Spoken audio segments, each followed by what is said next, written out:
Good day. I'm Adventure Argonaut. This is Grizzly Man.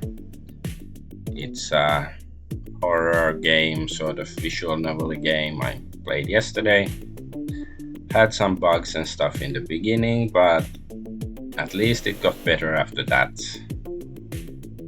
Um, and I do like the graphics. The graphical style is pretty nice. And mood isn't that bad either when the bugs and weird gaming mechanics don't get in the way. But let's see. Load game. Which one? This one is the latest.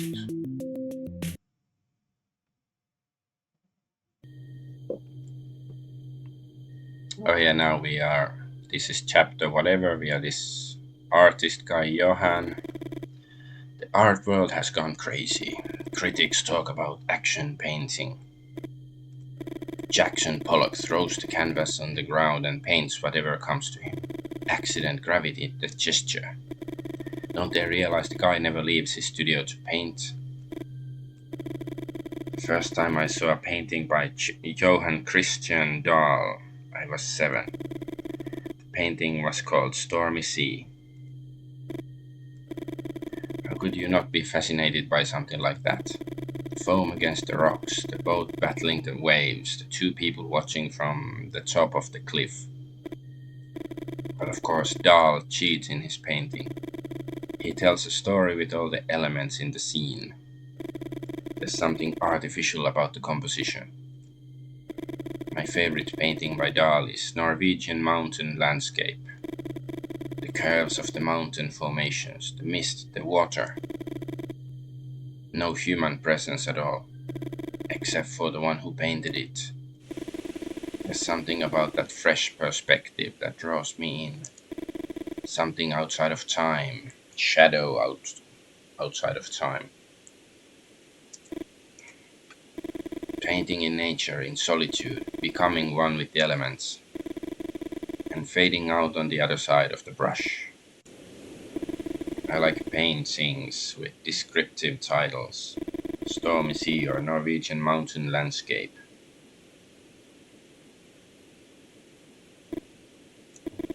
It's funny, Pollock even used numbers to name his works. That way the title wouldn't influence any interpretation.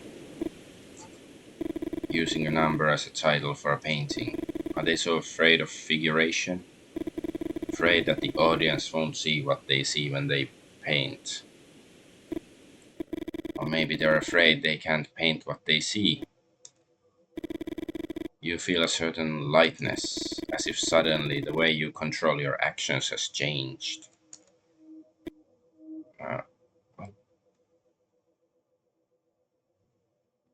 Left, right, up, down, move, enter action, button, paint, erase, ask for more options. What? Okay.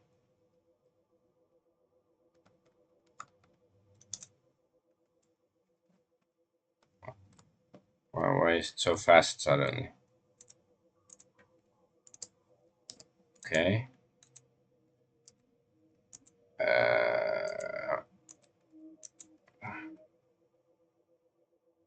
Ask for more options. Instructions. Okay. The numbers on the left and top of the grid indicate groups of adjacent painted cells. For example, 1112 in a row means there are 4 groups of painted cell in that row. The first 3 groups have 1 cell each. The 4th group has 2 cells.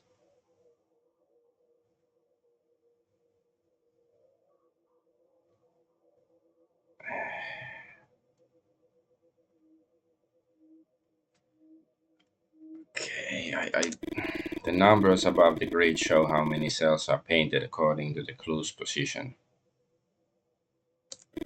If a clue is between 4 cells, it means there are that many painted cells between those 4. Likewise, a clue can span 2 cells. Just like, what the fuck? I think this sounds more difficult and complicated than actual painting, and I don't know how to paint. This is how you do art.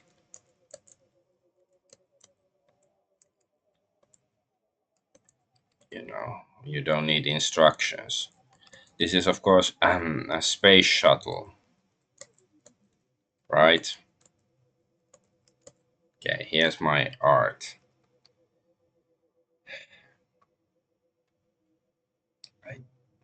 I don't know, like, I don't understand, like, what's the relationship of these numbers by the sides, that you can't go there between these. Maybe the explanation explained it, but I'm just too dumb to get it. But this is like, I don't know, why does it have to be so complicated? Can I paint with the mouse? Nope. There are mouse controls in this game, but if you wanna do this, then it's, yeah, okay. All right. So the killer, is the killer angry since I didn't paint well enough? Ah, the appearance leaves you stunned, completely unable to move. You think about Bruno Liljeforce's paintings, another artist who left a mark on you, and you remember all those hares he painted being attacked by different predators. One of the most recurring themes in his work. A thought spirals in your mind. If both the appearance and you were part of the subject of a painting, who's on the other side of the canvas now? What? Recognize threat. Oh no, generate central nervous system order. Why would you need to generate an order from your central nervous system? I don't know. Why do you have the option? You don't have time to answer that question. Oh, nice. Your head stops spinning with your nose stuck between some rocks. How about recognize threat? First step is recognizing you're in danger. Yes. Then run. Aha. Well, at least, this is multiple choice. That's sort of what I expected from the gameplay in this game. So generate central nervous system. Now your brain can generate the order. Okay. Run. And you run. I'm starting to hate this guy. He's too, I don't know, robotic or something. He's an artist. He shouldn't be. He's not like an engineer or something. You run as fast as you can. The canvas is left behind, and the distance separates the art from the artist. What follows is a phenomenon you experienced before. The painting condenses the action into a single image. Outside the painting, everything seems excessive. The singular becomes multiple, and the self an infinite echo of your past. But poker moves at lightning speed. Yeah, I was like, what's going on? And when the creature manages to pull the weapon from your body, the blood pours out urgently like someone reclaiming their freedom.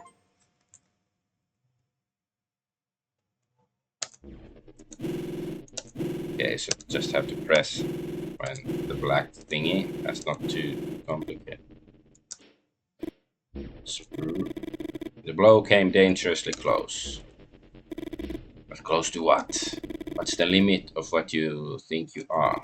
Is there more than one self?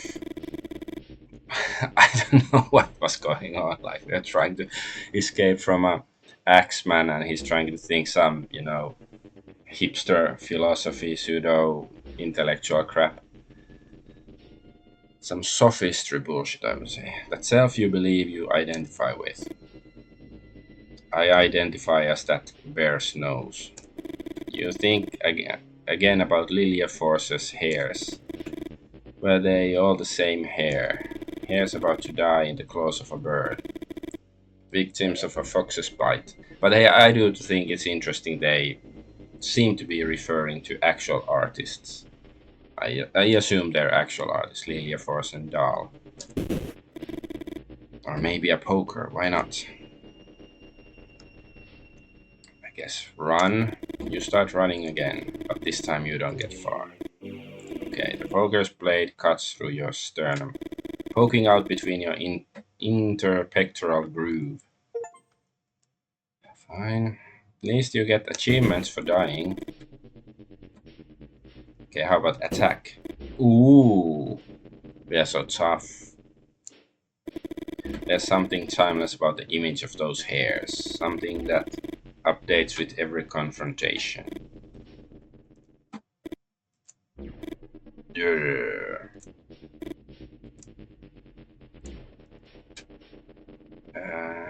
Check left pocket, right pocket. Oh no. Blood hits the tiger floor, and you think you can hear a melody just before you die.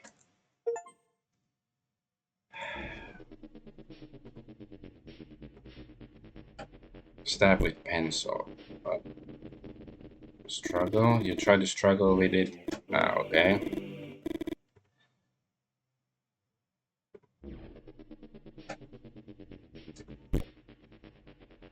Jump the cliff. Okay. Let's do a save. Splash.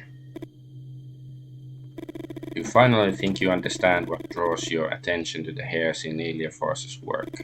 The repetition is an illusion, because what repeats itself can always be experienced as something new.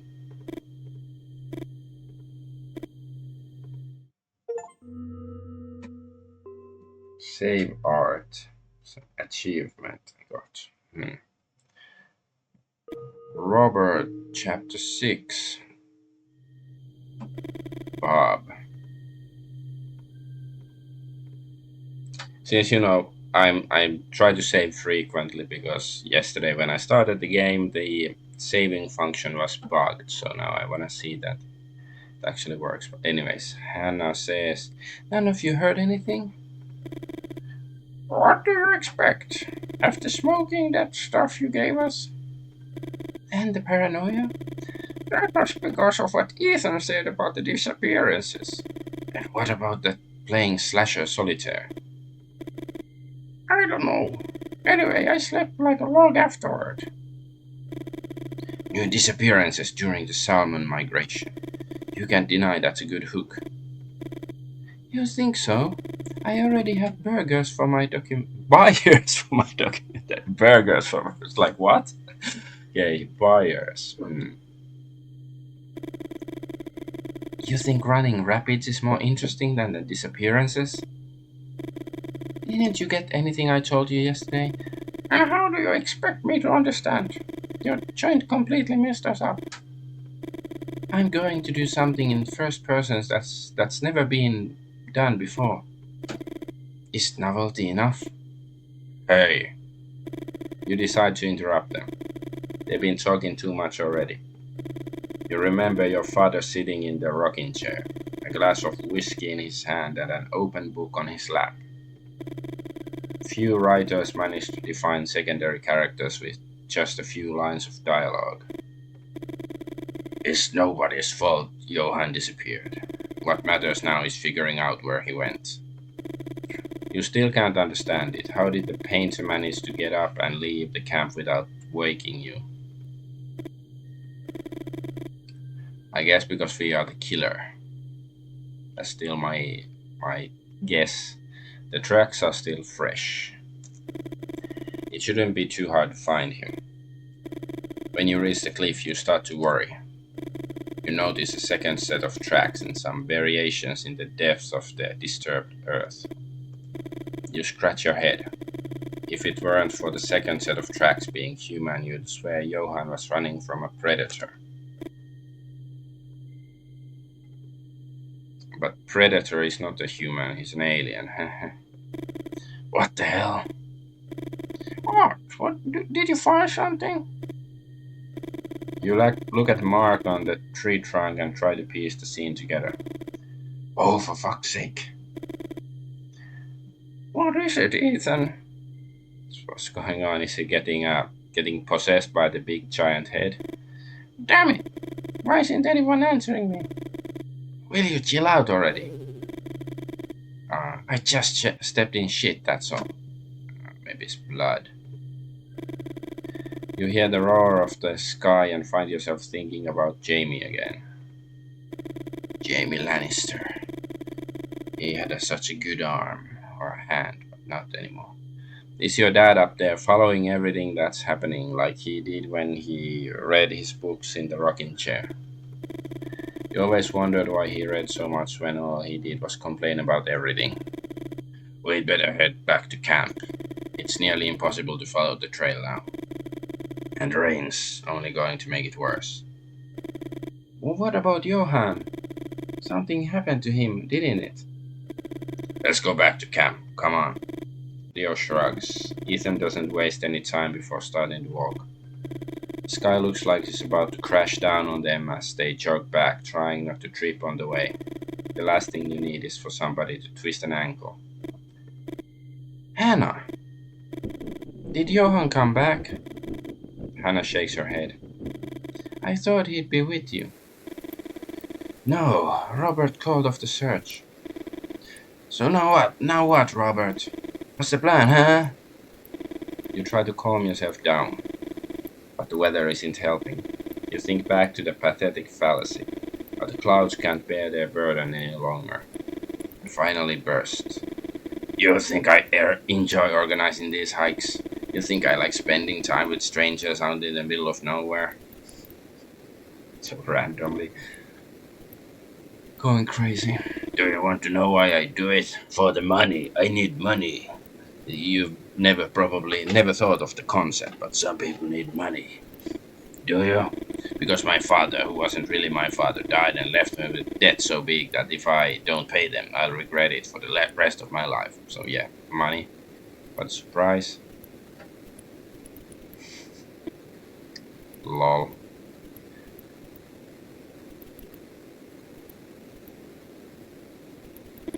So they fight, and Ethan gets his ass kicked. You take a deep breath. That's why I do it, to kick your ass, Ethan. Who the hell do you think you are? You know about the disappearances. Are you okay, Ethan? Hannah looks at you and it's hard to meet her gaze. You know you shouldn't have snapped. Ethan's right, something's happening and it has nothing to do with you.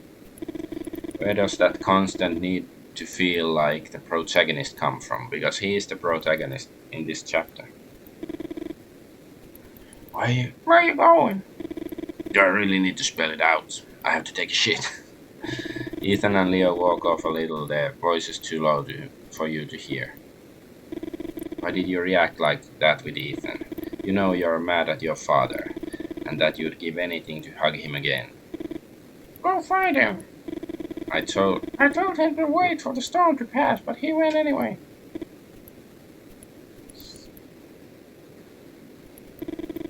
I don't know, Soyjus. That's a good name for him.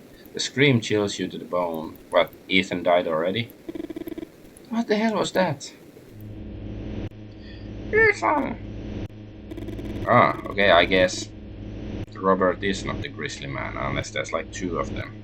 You first heard the name Grizzly Man in a bar in Fairbanks, like so many other tales from this region.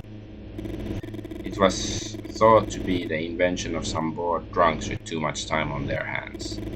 After the Trans-Alaska pipeline system was finished, a lot of people were left jobless.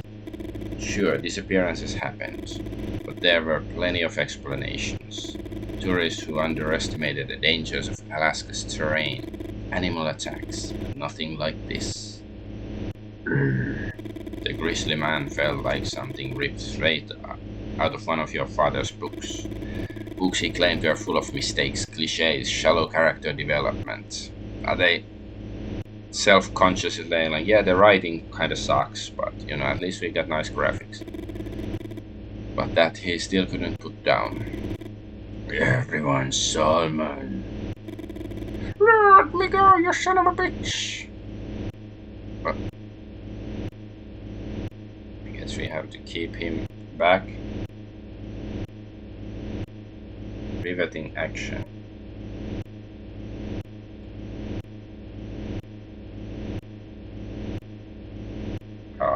do we have to do this? Do we have to like drag him all the way to the... actually, I can just keep pressing. It doesn't matter if the text is down there. Okay. Let me go. You try to pull Leo away from the scene. Look at me. Ethan is dead. There's nothing we can do. Huh? The creature and the body had vanished.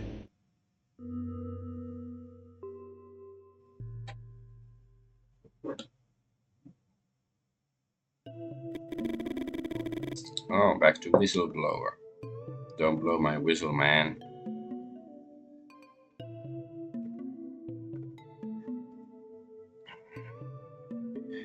In 1973, Helms ordered everything to be burned, but some people would never abandon their experiments, no matter what, with or without political support. The Alaskan taiga is full of clandestine research facilities.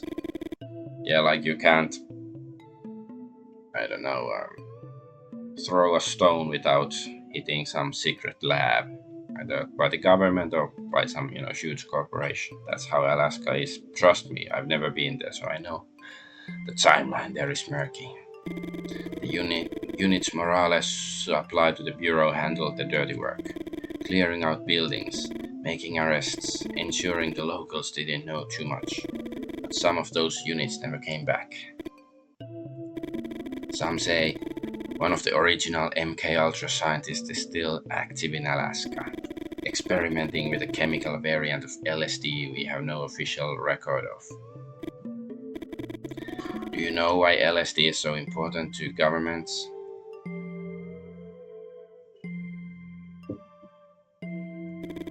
Peace, happiness, unity, and all that good stuff. We have to choose this option. Looks a bit like David Lynch from Twin Peaks. Not this face, but this, maybe. Because when everything goes to shit, you need a happy community. And it doesn't matter if it's artificial. You need them happy and obedient to rebuild society.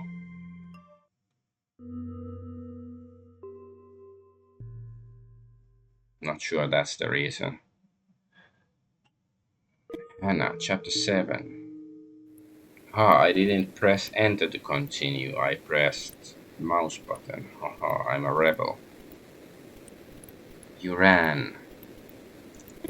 You saw that thing tearing. So okay, is this gonna be like Blair Witch Project? You saw that thing tearing into Ethan's guts and you ran. The night before, you'd smoked with Ethan and Leo, and they'd stayed up talking about what they each wanted for their future. Ethan wanted to write novels, have them adapted into movies, but he also wanted to be praised by critics, by his peers. Leo, you're not sure what he wanted because he didn't say much. He mostly just listened.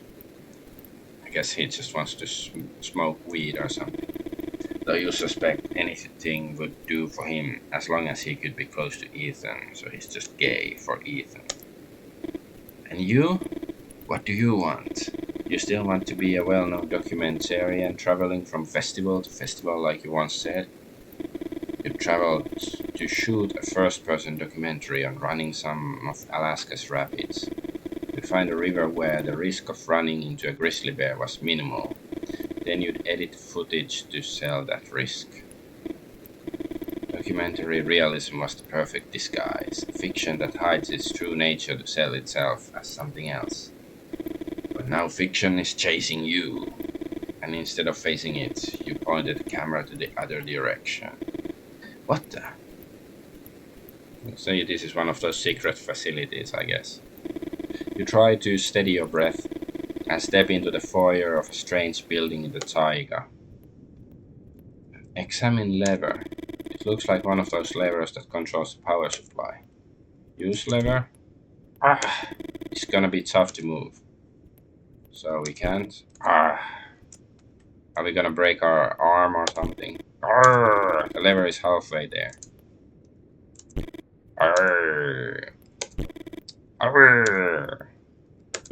Finally. Riveting gameplay. Use lever 7 times. You hear the sound of a generator somewhere in the strange building. Let there be light. Enter the door.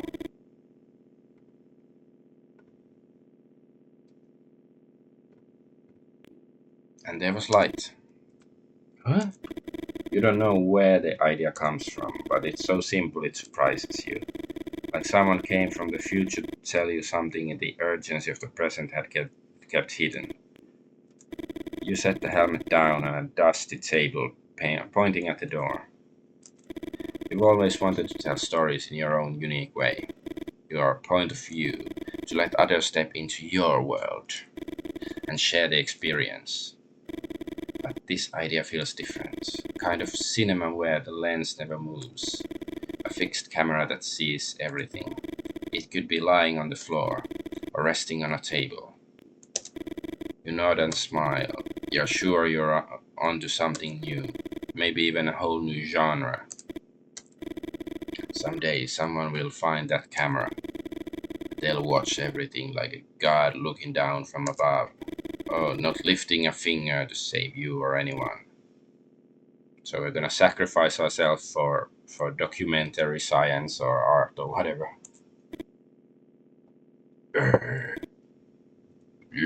Struggle snuggle. Use cable. Maybe when the cable is closer to you. Okay, so try to break. Struggle. Oh, electricity surges through you with the intensity of a vision. And you see that nothing exists beyond the experience. So try to break free. The cards aren't meant to be precise and you die in unbearable pain. Okay. So what?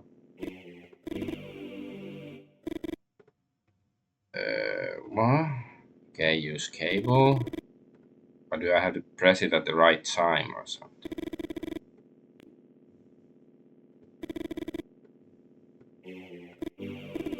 What am I supposed to do? What? How can I die twice in a row?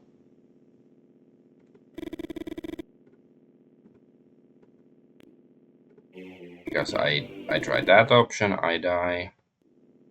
I struggle. Or do I have to struggle when the... Do I have to struggle when the cable is like the other way or something? No? How about when it's close? No?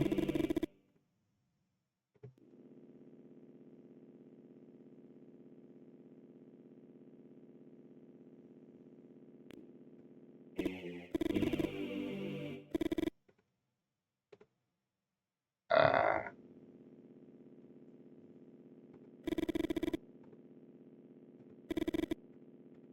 okay, finally. God damn, this was... It has to be right in the precise pixelated point.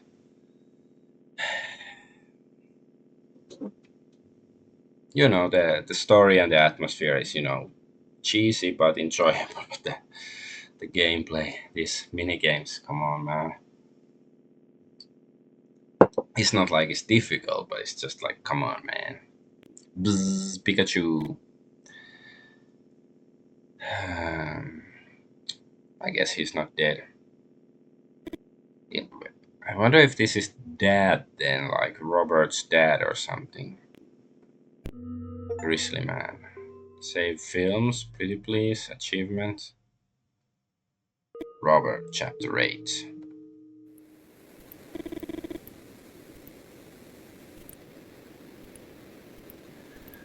I need you to calm down. Before you picked him up off the floor, Leo had said he didn't want to keep walking. Did you see what he did to Ethan? I think I chose his voice well because he's such a, I don't know, pussy. It was like it was digging through his guts, like it was looking for a pair of socks in a drawer or something. You don't know whether to laugh or slap him. I don't know where Hannah's gone, but I'm done babysitting all of you. You're all adults now. You can die on your own. And you know what you're doing. You want to say more, but you choose to stay quiet. After all, Leo is still in shock from what happened to Ethan. And you? Why don't you? Why don't your hands shake or your pulse race like Leo's? Have you seen worse things in that past you don't remember? There's a phone in the cabin. You can come with me, or you can take your chances with that crazy guy in the bear costume. You start walking, but a growl stops you dead in your tracks. Oh, it's an actual bear. It's a kakaputo.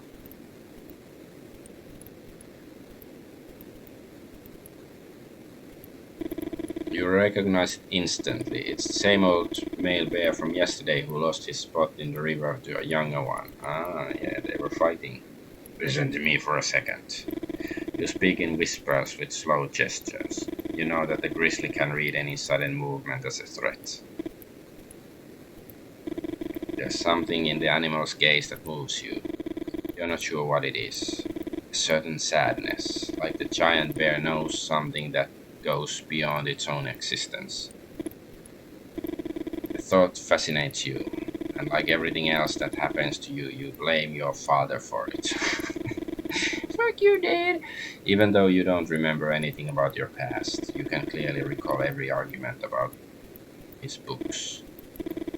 You were never much of a reader. Reading bored you, and if you ever listened to Jamie talk about his books, it was only because you wanted to spend time with the old man, even if he slurred his words and fell asleep in the middle of a rambling thought. Most crime writers use it. The red herring. Have we talked about this, son? You can picture Jamie next to you, pointing at the bear. You hold back the urge to reach out and tell him how much you miss him. If this were a detective story, the old bear would be the red thread that offers the most obvious solution to the readers. The old bear would be the one behind the disappearances, and not some crazy guy with a poker gutting his victims like a salmon. You take a deep breath and close your eyes. Life isn't a detective novel. It's something else, and the main thing is to survive. Just what your father didn't do. Leo, for fuck's sake. The bear charges towards you. But it clicked aside because like, oh, yes. Okay, this brings me back to a Broken Sword 3.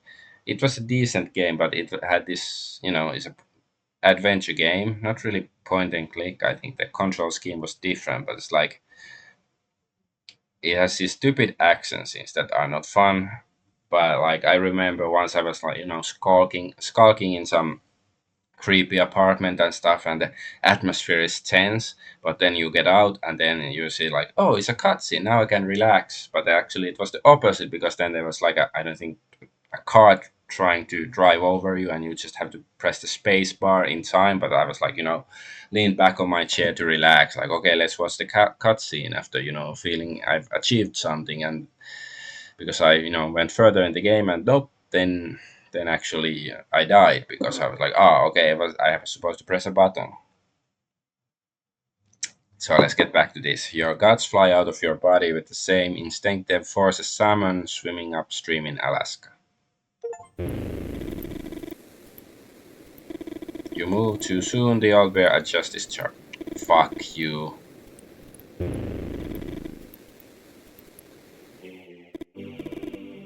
I fucking pressed the button, you fucking retard of game. Okay, you jump just in time. The pain floods your body with the urgency of an inexperienced lover. Came too fast. Leo, bye-bye. Akakabuto slash. Blah. Ooh, you can even see his guts. Almost unable to move. You watch the old bear gut the student. Everything Leo had been is reduced to the sum of his parts. You try to put distance between the old bear and yourself. Oh, injured. How much blood have you lost already? With the last strength you have, you try to make a tourniquet.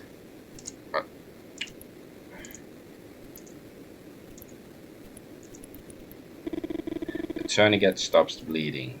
I wonder would we have bled to death if we had failed even once. Sleep finally overcomes you, and you surrender to the mysteries of unconsciousness. Our MK Ultra dreams are starting or something.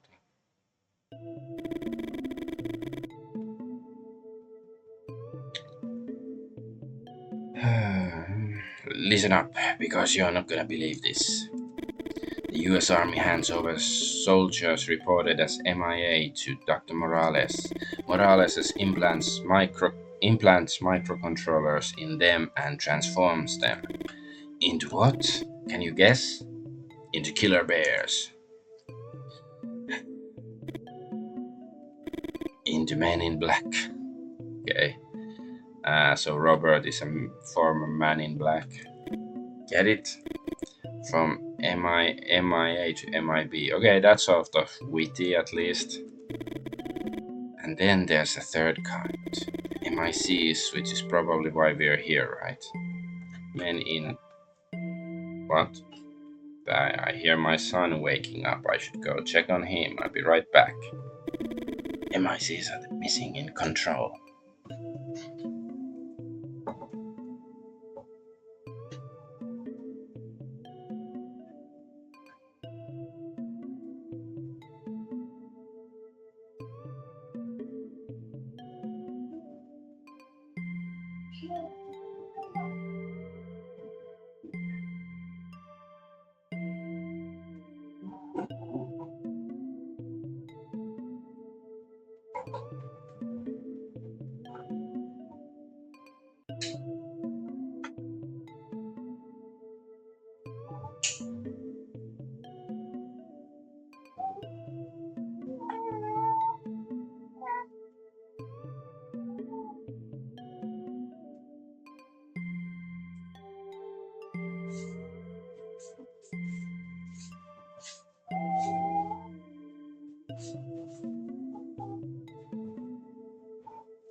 Alright, I am back.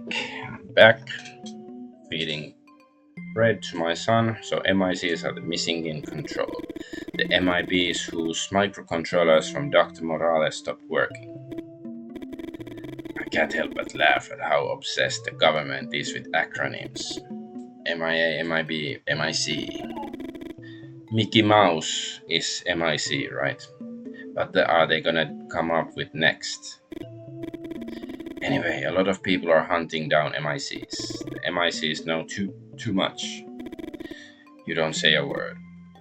You already know how important it'd be to have an MIC on a team.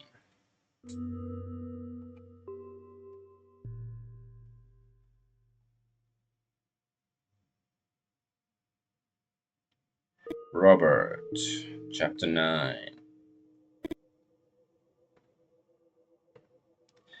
Bobbert, Bobbington. You don't know how much time has passed. It's hard to make out the signals when everything feels like it's underwater. What's this?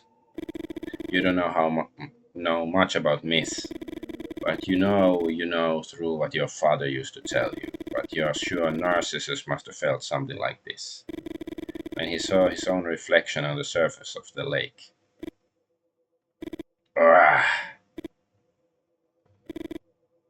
Claudia. Yeah, it's from the beginning of the game. I forgot she existed. Are you okay? So you try. You can't form an answer. And lose consciousness again. The Leth, son. River of Hades where the dead drink to forget their past lives. One day, more drunk than usual, your dad had told you that rivers of Alaska belong to the basin of Hades, and that maybe that's why, by drinking from it, you could remember who you'd once been. He, on the other hand, drank everything but water, and that way he never forgot a thing. You think about your dad with the empty bottle on the table, tears in his eyes, rushing to wipe them away, and the image hurts you a lot more than the leg does. Now, are you finally going to tell me who you are? Robert, you'd like to say something else? After all, the young woman saved your life, but you settle for what you know. Tell her about the hike, about the group, about the Grizzly Man. The wound on my leg wasn't him, by the way.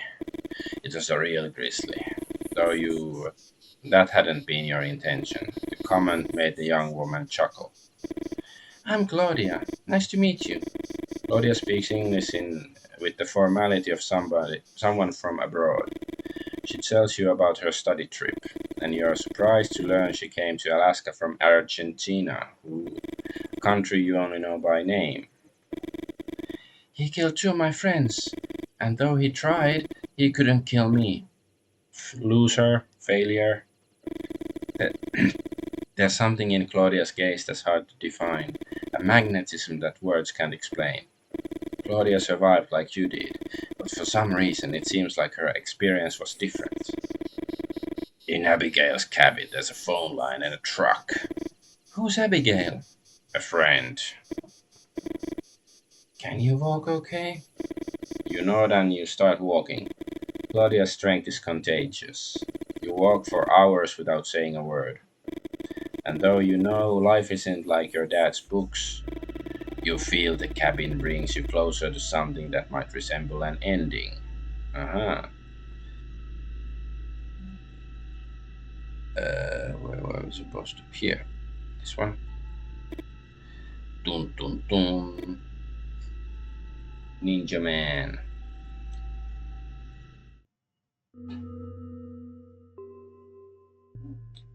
Would you love a ninja man? Would you understand the beauty of the shadow dude?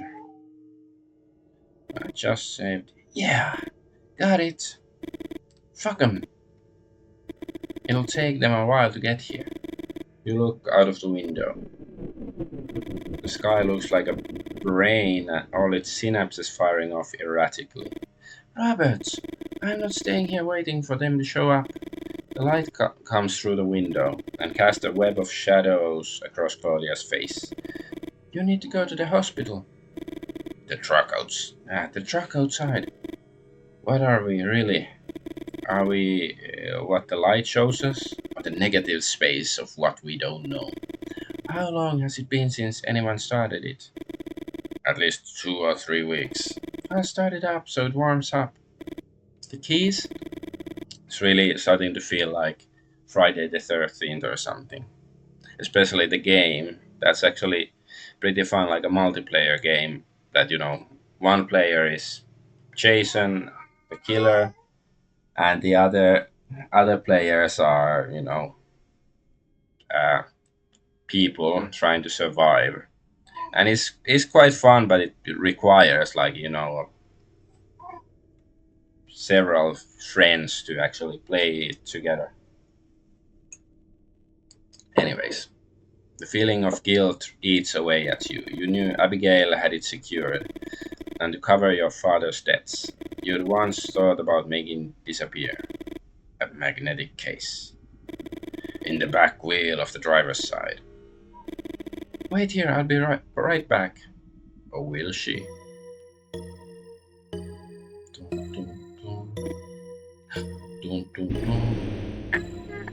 The Grizzly Man slams the door open.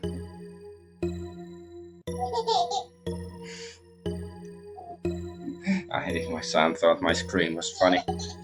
I don't want him to see the game, but he sees me. Everyone's summoned. The impact knocks Claudia off balance. She stumbles backwards.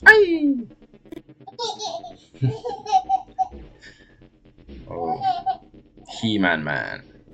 You think of the 4 things you tell tourists if they come face to face with a grizzly. Stay calm, avoid sudden movements, back away slowly. And don't make direct eye contact with the animal. This time you wouldn't follow any of those rules. Oh, attack. Struggle. I guess just have to keep pressing the button. Gonna kick ass. Chew bubblegum. Of course, I thought maybe I should die once just to see the death scene, but I don't know, maybe it's my pride. If I can succeed on the first try, I wanna do it. Arr! Uh, Pockets. Check the cuff. Stab with knife. Oh, okay. Parts of your brain, even the ones that hide the secrets of your past as a man in black, splatter on the floor in Abigail's cabin. Alright. The struggle. No. You try to wrestle or. Yeah. I did it wrong. No. Cuff. Okay, now do we struggle? You try to wrestle with the creature. No. Okay. Cuff.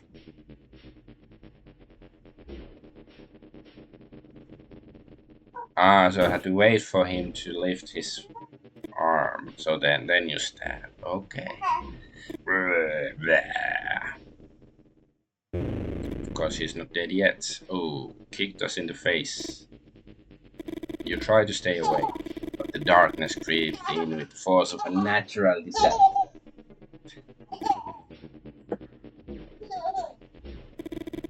Where are the eggs? Too weak to move, and with your neck bent in an unnatural position. You think about your father, how reading had affected his posture. And just like him, hearing him grumble and complain, and laugh and cry, the only thing you can do now is watch the scene unfold, unable to get involved beyond your role as a witness. Let's do a save.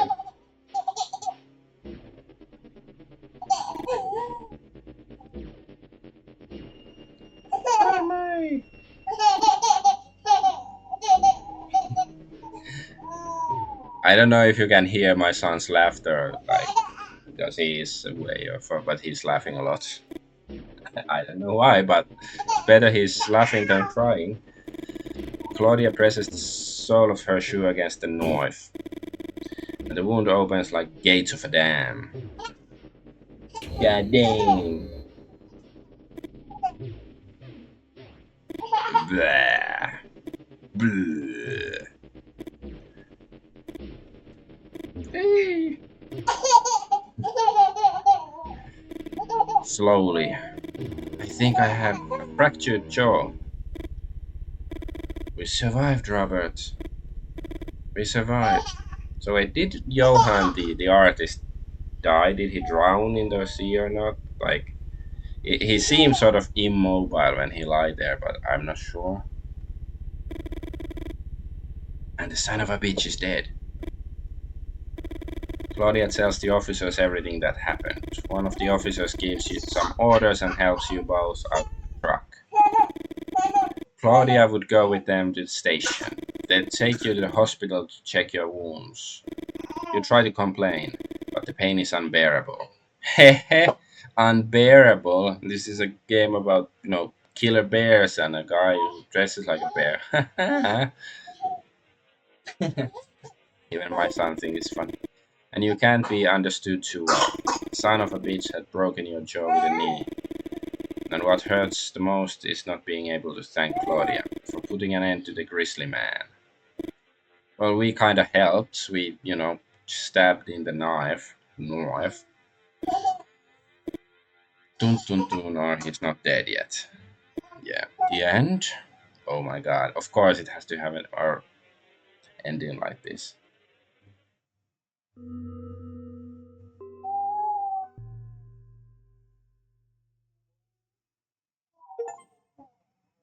Survivor, you know the lyrics.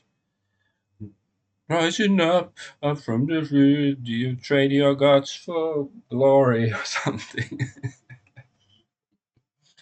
The eye of the tiger is the thrill of the fight, rising up to the challenge of arrival.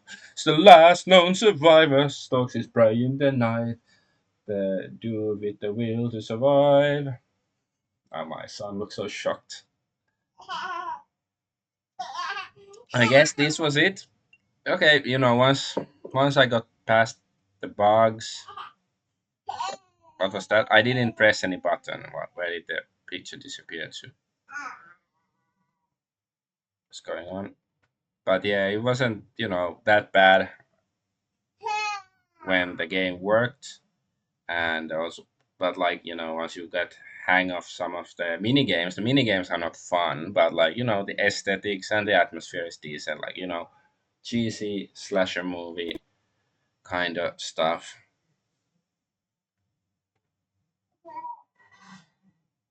Okay, so yeah, this was Grizzly Man. Do we have in there? So yeah, we don't have everything here.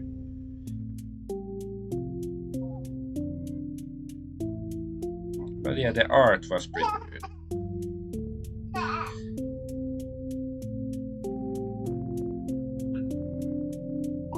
But it's sort of, I wonder if there's still some. This is a nanogram. Ah, is this? Okay, it's cool that the saved my art, my space shuttle. But yeah, I think there's sort of few uh, unanswered questions like well, maybe Johan is dead, maybe not, that's not really a big deal, but how about Hannah, the documentarist? Because it looked like she escaped, so I assume she managed to escape from the bear after electrocuting him. But also like the whistleblower talking to the interviewer, it was just just for story exposition. I think that's sort of lame, like basically just explaining to the player about the that Robert used to be an MIB. Like I expected that either the interviewer or the whistleblower is actually gonna show up. Like maybe the interviewer is a cop or whatever, and then he comes to help us in the end or something. And also like the Robert being a former MIB doesn't really matter at all, except it explains that he's tough, like he knows how to fight basically. But yeah, this these do seem like things that should have been explained. But overall, for a short game, it took me slightly less than 2 hours, I think. It was decent enough, and the art style is pretty good. Like I commend the game on the art style. The other stuff is some of it good, some of it mediocre, some of it's bad, but the art style is actually the really what stands out from this game. And I guess I'd like to see this sort of art style in a game with better gameplay as well. But I should go hang out with my son because hey, I finished the game, but tomorrow I'll start something more gamey. I want that short bite after finishing Operation Abyss, like something that wouldn't take me too long. A palate cleanser, and I think this worked. But I'm Adventure Argonaut. I thank you for watching, and keep watching the woods.